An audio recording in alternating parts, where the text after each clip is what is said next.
На обложке мой муж играет на гитаре, вот и я, молоденькая, наша соседка. Это Рождество, скорее всего, 1983 года. Воспоминания и чистейший русский остались у Кирсти Вики после учебы в Союзе.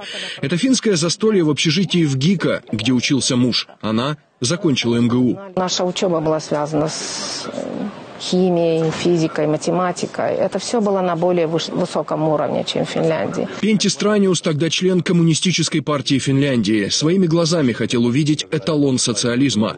В СССР он стал историком. Уже на пенсии выпускник ИСТФАКа ЛГУ решил собрать воспоминания таких же, как он, финнов, прошедших через вузы Союза, а их около 6000. В книгу вошли рассказы 20 человек. Распространяться о своем прошлом решились не все из тех, к кому обращался автор. Они отказывались, наверное, от того их общественного положения сегодня. Престижная работа, где много платят, где им немножко так неловко или стыдно из-за того, что они учились в Советском Союзе. Но это были, может быть, некоторые врачи, например. Они больше всего из нас всех зарабатывали после этого тоже. Они очень легко получили работу. Но я решил опубликовать эту книгу именно из-за того, что у нас плохие отношения сейчас между Финляндией и Россией. Молодые люди вообще ничего не знают.